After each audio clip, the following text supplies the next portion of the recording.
الحمد لله نحمده ونستعينه ونستغفره ونؤمن به ونتوكل عليه ونعوذ بالله من شرور أنفسنا ومن سيئات أعمالنا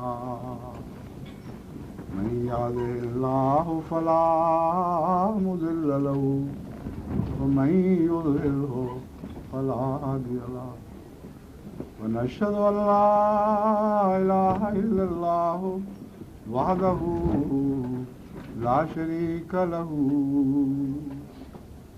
ونشهد أن محمدا عبده ورسوله يا أيها الناس اتقوا ربكم الذي خلقكم من نفس واحدة وخلق منها زوجها وبث منهما رجالا كثيرا ونساء واتقوا الله الذي تساءلون به والأرحام إن الله كان عليكم رقيبا يا أيها الذين آمنوا اتقوا الله وقولوا قولا سديدا يصلح لكم أعمالكم ويغفر لكم ذنوبكم ومن يطع الله ورسوله فقد فاز فوزا عظيما يا أيها الذين آمنوا اتقوا الله ولتنظر نفس ما قدمت لغد واتقوا الله إن الله خبير بما تعملون.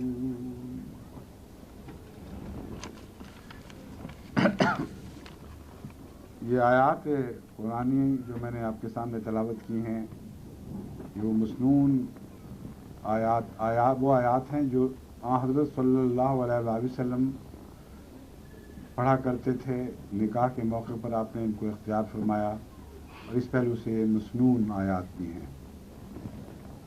سنت سے مراد حضرت صلی اللہ علیہ وسلم کا عمل اور عمل فہم ہے اور آیات قرآنی خدا کا کلام ہے. اس لیے مسنون کے معنی کی میں تشریح کر رہا ہوں کہ چونکہ حضور صلی اللہ علیہ وسلم نکاح کے موقع پر ان کی تلاوت فرمایا کرتے تھے اس لیے ان آیات کی تلاوت مسنون ہے.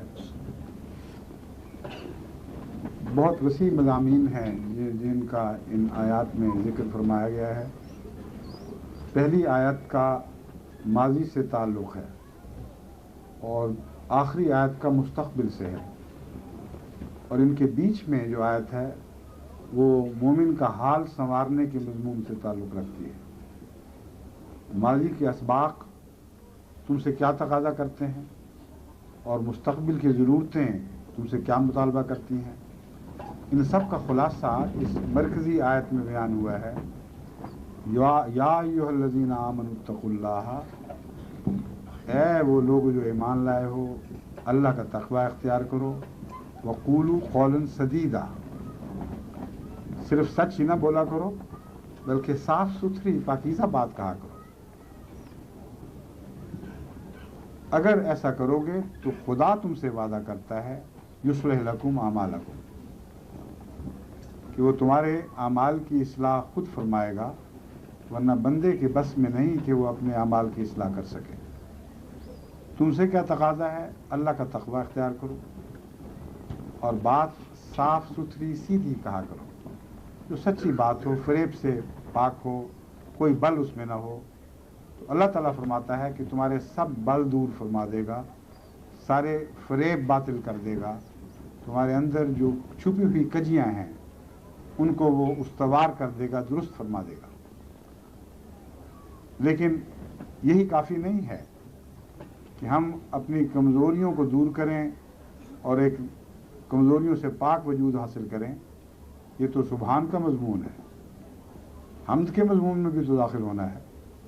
فرمایا وَمَن يُطِعِ اللَّهَ وَرَسُولَهُ فَقَدْ فَازَ فَوْزًا عَظِیمًا، اور نیک باتوں میں تم اگر رسول کی آواز پر لبیک کہو گے اور اللہ کی اطاعت کے ساتھ محمد رسول اللہ کی اطاعت کرو گے تو پھر لامتناہی کامیابیوں کی ہم خوشخبری دیتے ہیں، فوز عظیم کی خوشخبری دیتے ہیں۔ بس جن نکاحوں کے موقع پر یہ آیات تلاوت کی جاتی ہیں ان سب کے متعلق ہمیں دعا کرنی چاہیے، اللہ تعالیٰ اس کے گہرے پیغام سے جو زندگیوں کی کایا پلٹ دینے والا پیغام ہے، سب نوبیاہتا جوڑوں کو فیض پہنچائے، ان کی برکت عطا فرمائے، اور یہ برکتیں اور یہ فیض ہمیشہ ان کی زندگی میں جاری رہیں۔ اور جیسا کہ بعد میں آنے والی آیت ہمیں بتاتی ہے، ان برکتوں کو ان کی اولاد میں بھی منتقل کرنے کے لیے وہ کارروائی کریں، اور وَلْتَنظُرْ نَفْسٌ مَا قَدَّمَتْ لِغَدٍ، وہ نگران ہو جائیں، خبردار ہو جائیں کہ جو کچھ ہم نے آج پایا ہے ہم نے لازماً اپنی آنے والی نسلوں کو عطا کرنا ہے۔